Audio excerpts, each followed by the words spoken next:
आप देखिए भारत देश में अगर मैं बुद्धिज्म को निकाल दूं और जितनी भी चीज़ें हैं तो कुछ नहीं है यहाँ पर, कुछ नहीं मिलेगा आपको, ना कोई विचार मिलेंगे, ना कोई सिद्धांत मिलेंगे, ना ही कोई आइडियोलॉजी, मतलब कुछ भी नहीं है। सिर्फ सारा का सारा वही है, उस रेत की ढेर की तरह है कि एक आंधी आई और पूरा रेत का ढेर इधर से उधर मतलब उड़ गया। नमस्कार, आप देख रहे हैं जनहित संदेश और पब्लिक संदेश। मैं बी कुमार आप सभी का स्वागत करता हूं। साथियों, अभी मौजूद हूं बोध गया में। आपको बता दूं कि बोध गया में 45 दिन से जो है बौद्धिस्टों का आंदोलन चल रहा है। शासन और प्रशासन के जो लोग हैं इनकी इस आंदोलन को सुनने का नाम नहीं ले रहे हैं। इनका दरअसल मांग है कि बीटी एक्ट 1949 अधिनियम है वो समाप्त किया जाए और बोध गया को बौद्धिस्टों के हाथ में सौंपा जाए। इसी मुद्दे पे बातचीत करने के लिए नीलम बौद्ध हैं, इनसे हम बातचीत करेंगे कि आखिर इनका क्या कहना है। सबसे पहले तो स्वागत है। बहुत बहुत धन्यवाद आपका। क्या कहिएगा? देखिए, जिस तरह से बीटी एक्ट लागू किया गया देश में और आज़ादी के बाद अगर हम देखें, क्योंकि बहुत सारे ऐसे कानून हैं जो आज़ादी के बाद भी अडोप्ट किए गए, उसी में से बीटी एक्ट भी एक ऐसा कानून है जो कि आज तक वर्तमान में चल रहा है। और ऐसा नहीं कि बीटी एक्ट को लेकर आज पहली बार आंदोलन हो रहा है 2025 में। इससे पहले भी अगर मैं आज से लेकर जब से बीटी एक्ट बना है तो 135 साल लगभग हो गए हैं। और आज़ादी के बाद भी मांग उठी थी बड़े ज़ोर शोर से। 1995 में आपने देखा होगा ये आंदोलन एक बहुत तेज़ गति से इसको एक दशा मिली, लेकिन फिर वही चीज़ें जो घटती हैं, क्योंकि कहीं ना कहीं जो सत्ताधारी लोग हैं या प्रशासनिक लोग हैं मनुवादी विचारधारा से लिप्त हैं, वो कभी ये नहीं चाहते कि इस देश में उस संस्कृति की स्थापना हो जो संस्कृति कहीं ना कहीं करुणा मैत्री भाईचारे का संदेश देती है, आपस में मिलने जुलने का संदेश देती है।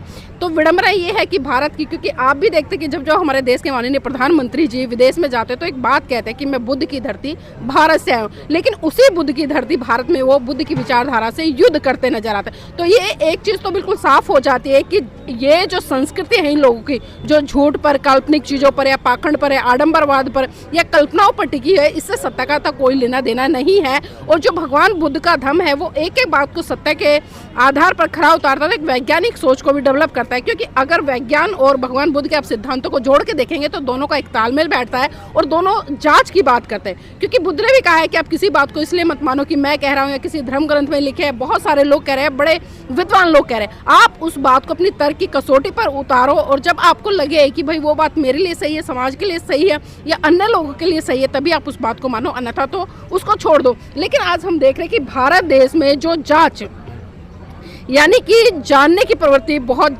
कम है और मानने की प्रवृत्ति बहुत ज़्यादा है। चाहे मैं अभी पिछले दिनों आपने देखा होगा कि अभी लास्ट ईयर जिस तरह से अयोध्या में राम मंदिर का निर्माण हुआ, कोई तथ्य नहीं थे, कुछ नहीं थे, कार्बन कॉपी हुई, बहुत सारी टेस्टिंग हुई, लेकिन सारे के सारे जो तथ्य थे वो बोध गया यानी कि बोध बिहार के मिल रहे थे। साकेत नगरी है, सभी जानते हैं इतिहास, और जो बाबरी मस्जिद है उससे पहले भी जानते कि ये बाबर कभी मस्जिद नहीं रही बल्कि बिहार रहा करता था। लेकिन जिस तरह से समय समय पर यहाँ पर शासक आए, कभी हिंदू आए, कभी मुसलमान आए, कभी कोई आया, कभी कोई आया, तो जैसे जैसे यहाँ पर राज्य स्थापित हुए, जैसे जैसे शासन हुए, वैसे वैसे लोगों ने राज किया। और जो सत्ताधारी लोग आज अपनी मनमानी कर रहे हैं वो शायद भूल गए, क्योंकि शासन लंबे समय तक किसी का रहा नहीं है। समय परिवर्तनशील है, सत्ता भी परिवर्तनशील है और बहुत सारी चीज़ें हैं जो लगातार परिवर्तन है। क्योंकि अगर मैं बुद्ध के धम्म की बात करूं, क्योंकि बुद्ध भी कहते हैं कि सब कुछ अनित्य है, एक ना एक दिन नष्ट होने वाला है, जो बना है उसको अपने समय के अनुसार नष्ट हो जाना, फिर से उसकी उत्पत्ति होगी। तो यही अगर हम देखें, क्योंकि जिस समय बोध गया में ये बिहार निकला था उस समय भी बहुत बड़े बड़े आंदोलन हुए। कनिंगम जी आए, उन्होंने जिस तरह से खोज की, फाहियान यहाँ पर आए, उन्होंने पूरा इतिहास एक एक दृष्टिकोण से स्थापित किया। और जो सुप्रीम कोर्ट पहले कोलकाता में हुआ करती थी, यहाँ पर आज याचिका डाली गई, वहाँ से कुछ पैसे भी सुप्रीम कोर्ट ने अलाउड किए, कुछ लोग भी उनके साथ में भेजे। तो एक तरह से हम देख सकते हैं कि जो सच्चे और अच्छे लोग थे उन्होंने इस विरासत को बचाने का काम किया और उन्हीं की देन है कि आज भारत में जितने भी हमें धार्मिक जो बौद्ध स्थल हैं वो मिलते हैं देखने को, या आज जो प्राचीन धरोहर है बौद्ध संस्कृति को हमें देखने को तो इसमें कहीं ना कहीं जो इतिहासकार हैं या जो खोजिए, चाहे वो चीन से आए फाहियान हो या हैंगसुआंग हो या अन्य कोई भी हो या सम्राट अशोक की बात करूं, क्योंकि जितने बड़े स्तर पर उन्होंने जहां जहां पर बुद्ध के अवशेष मिले, जहां जहां पर धरोहर मिली, वहां पर उन्होंने 84 हजूर स्तूप लगवाने का काम किया। लेकिन आज वर्तमान समय में हम देख रहे हैं और खासकर जब से ज़्यादा देख रहे हैं, जब से ये संघी मानसिकता के लोग कहीं ना कहीं इधर उधर घूम रहे हैं, आप देख रहे हैं कि जो सच्ची चीज़ें हैं उनको दबाने का इतिहास कर रहे हैं और कहीं ना कहीं लिपापोती कर रहे हैं। आप देखिए अभी इस बिहार में भी आप जाएंगे, जो महाबोधि मंदिर है, इसके अंदर भी जो 5 भगवान बुद्ध की 5 नहीं बल्कि 8 मूर्तियां हैं, लेकिन वो उसको क्या प्रसाद करे कि भाई 5 पांडव है। अब इन मूर्खों से पूछा जाए कि 5 पांडव ये देखने में कैसे हैं,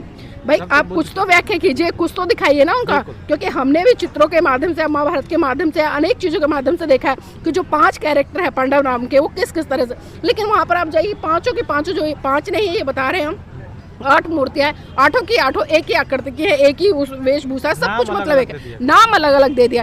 तो ये कहीं ना कहीं जो हमारी संस्कृति है उस पर ही अपनी संस्कृति थोपने का काम कर रहे हैं, और जिस संस्कृति का कोई भी लेना देना नहीं है, झूठ पर टिकी, आडंबरवाद पर टिकी, पखंडवाद पर, तो आज ये बौद्धों की नैतिक ड्यूटी बन जाती है। मैं तो कह रही हूँ, क्योंकि देखिए कोई भी आंदोलन जब तक सफल नहीं होगा तब तक वहां पर जनबल नहीं होगा, क्योंकि सत्ताधारी लोगों को झुकाने के लिए, प्रशासन को झुकाने के लिए आपको जनबल की बहुत ज्यादा जरूरत है। और आप देख रहे हैं, खैर मैं इन लोगों को साधुवाद देती हूँ, कम से कम ये वो जागरूक लोग हैं जो आज अपने घर से निकल कर आए, आज इस आंदोलन में अपनी भूमिका निभा रहे हैं, और कहीं ना कहीं एक संकल्पित होकर, प्रतिबद्ध होकर आए कि हमें उस विरासत को बचाना है, जो विरासत है भारत का इतिहास है, इस भारत का गौरव है। क्योंकि आप देखिए भारत देश में अगर मैं बुद्धिज्म को निकाल दूं और जितनी भी चीजें हैं तो कुछ नहीं है, यहाँ पर कुछ नहीं मिलेगा आपको, ना कोई विचार मिलेंगे, ना कोई सिद्धांत मिलेंगे, ना ही कोई आइडियोलॉजी, मतलब कुछ भी नहीं है।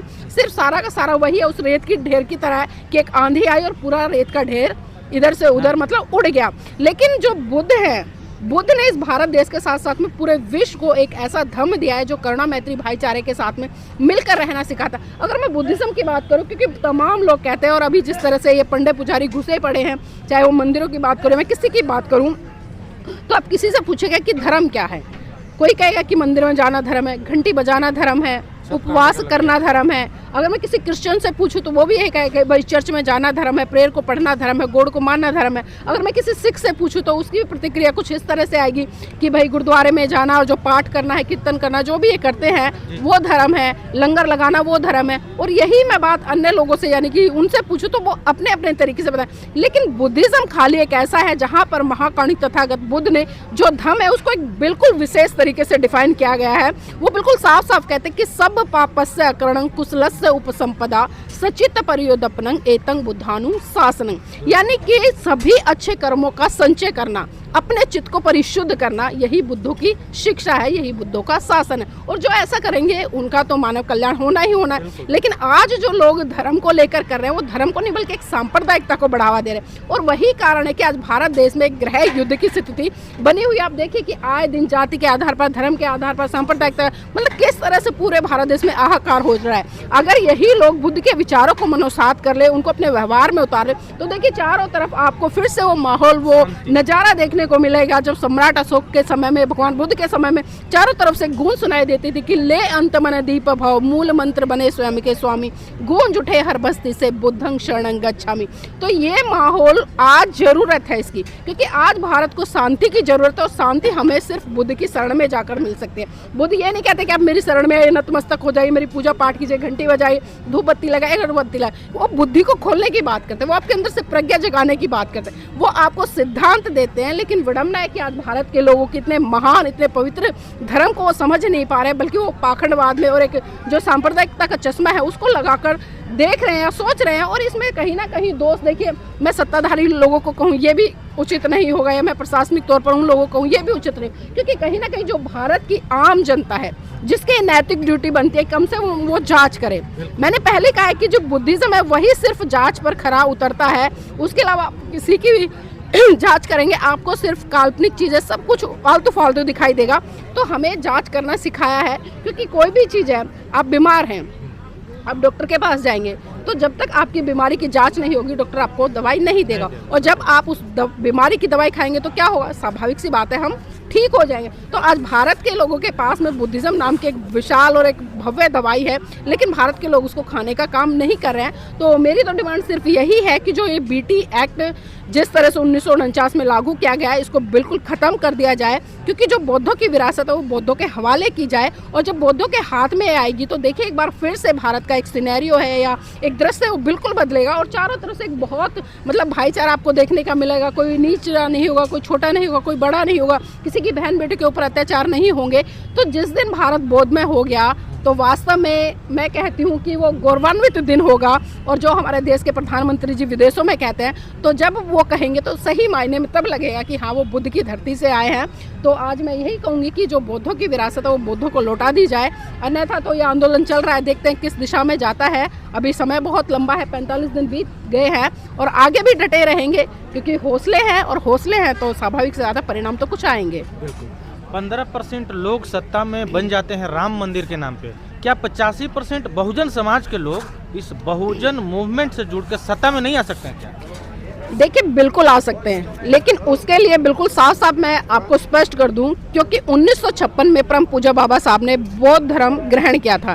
यानी कि 1935 में वो एवला की धरती से घोषणा करें कि मैं हिंदू धर्म में पैदा हुआ, ये मेरे बस की बात नहीं थी, लेकिन मैं हिंदू धर्म में मरूंगा नहीं। और ठीक 21 साल तक वो लगातार अध्ययन करते हैं और 21 साल बाद नागपुर की पावन धरती पर वो कम से कम 6-7 लाख लोगों के साथ में बुद्धिज्म की शरण जाते हैं, यानी कि बौद्ध धर्म ग्रहण करते हैं। तो आप इससे सोचिए कि बाबा साहब ने एक ऐसी परंपरा, एक ऐसी व्यवस्था, एक ऐसी संस्कृति को त्याग कर, जो अत्याचार शोषण करती, जो गुलाम बनाती थी, लोगों के ऊपर तरह तरह के अत्याचार करती, उसको छोड़कर वो भगवान बुद्ध की शरण में आए, यानी कि बुद्ध की शरण में आए। लेकिन भारत के लोगों ने उनकी बात को नहीं समझा। आज अगर मैं अम्बेडकर वादियों की बात करूँ या बुद्धिस्ट लोगों की बात करूँ, आप वही मैं जो मैंने पहले कहा कि धर्म पूछे नहीं बता पाएंगे, बुद्ध के सिद्धांतों को पूछे नहीं बता पाएंगे। मोटे मोटे तौर पर हमने अपने नाम के पीछे बौद्ध लिख लिया, हम वही आज सीलों का उल्लंघन कर रहे हैं, विचार भी करें, तो बताइए किस नाम के बौद्ध? जो हमें एक प्योरिटी के साथ में बौद्ध बनना चाहिए था, वो आज हम नहीं हैं। और यही कारण है कि धीरे धीरे जो भारत से जो बौद्ध संस्कृति है वो लुप्त हो रही है। और जो 15% की बात करी, तो देखिए 15% लोगों ने काम किया है, 15% लोगों ने काम किया है। जिस दिन आरएसएस की स्थापना हुई, आरएसएस की स्थापना के बाद में देखिए लगातार उन लोगों ने अपनी उस संस्कृति को जो काल्पनिक है, मैं बार बार काल्पनिक कह रही हूँ, झूठ पर टिकी कह रही हूँ, रेत के ढेर की तरह कह रही हूँ, उसको स्थापित करने के लिए वो लगातार काम करते हैं। सुबह 4 बजे जाके शाखाएं लगा लेते हैं पार्कों में, आप देखिए तमाम उनके कार्यक्रम होते हैं, गली मोहल्ले में उनके जागरण होते हैं, सब कुछ चलता है। और उसी की देन है कि उन्होंने अपनी उस संस्कृति को जो झूठी है, सत्यता से कोई लेना देना नहीं, उसको स्थापित किया और 2014 में पूर्ण बहुमत के साथ में सरकार में आते, केंद्र की सरकार में, और 14 से लेकर तक अब तक वो डटे पड़े हैं। लेकिन विडंबना है कि जो 85% है, कहने के लिए 85% है, क्योंकि साहब मान्यवर काशीराम जी ने 85% का जो फॉर्मूला दिया, उन्होंने काम किया है इस पर। लेकिन आज वर्तमान समय में जो आज के नेता हैं, कहने के लिए संसद में 131 है, लेकिन वो 131 में कहूंगी कि सारे दलाल चमचे पिट्ठू हैं।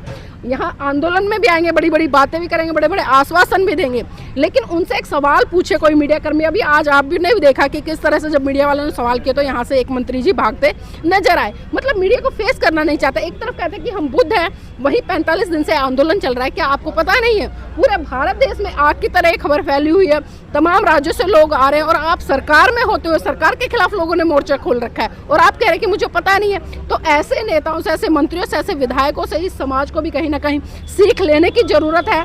और यहाँ पर मैं खासकर बौद्ध भिक्खुओं से भी कहना चाहूंगी, क्योंकि जिस तरह से हिंदू धर्म के जो साधु संत हैं, उन्हें धर्म से कोई लेना देना नहीं, लेकिन फिर भी वो उसको स्थापित करने के लिए रात दिन काम कर रहे हैं, रात दिन उनकी शाखाएं लगती है, सब कुछ लगता है। तो इसी तरह से जो बौद्ध धर्म के अनुयायी कह सकती हूँ या रक्षक कहती हूँ, आज वर्तमान समय में तो बौद्ध भिक्खु ही हैं, तो उन्हें पूरी निष्ठा ईमानदारी से काम करना पड़ेगा, उन्हें ग्राउंड पे जाना पड़ेगा, उन्हें बौद्धों की संख्या बढ़ानी पड़ेगी।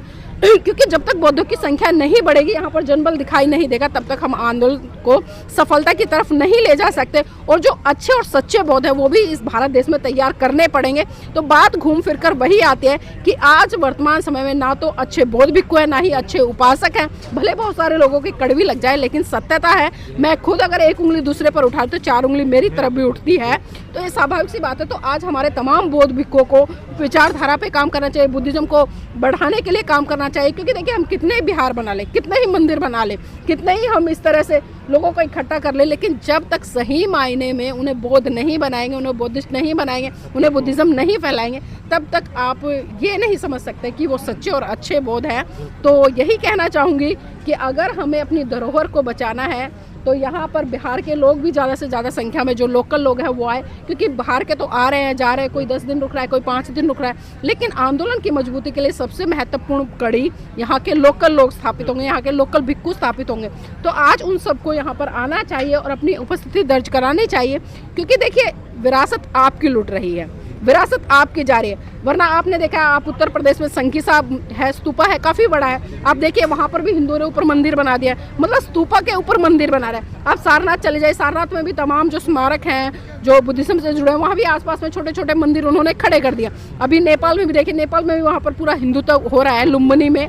तो आप इसे समझ सकते हैं। अभी कुशीनगर में कल परसों ही होके आई थी कुशीनगर से, वहाँ पर भी देखिए मंदिर बना दिया, साथ में सब कुछ, मतलब पूरी की तरह से एक तरह से कब्जा चल रहा है। और ये कब्जा इसीलिए चल रहा है क्योंकि बौद्धों की संख्या नहीं है, और संख्या ना होने का ही कारण है कि एक के बाद एक इनकी धरोहर छीनती जा रही है, उस पर हिंदू लोग अपना कब्जा करते जा रहे हैं। वरना किसकी औकात थी, किसकी औकात थी कि इस महामंदिर में जो ये पंडे पुजारी घुस जाए और जो ये आज बौद्ध को 5 पांडव बनाकर स्थापित करने का प्रयास करे, लोगों को बताने का प्रयास करे।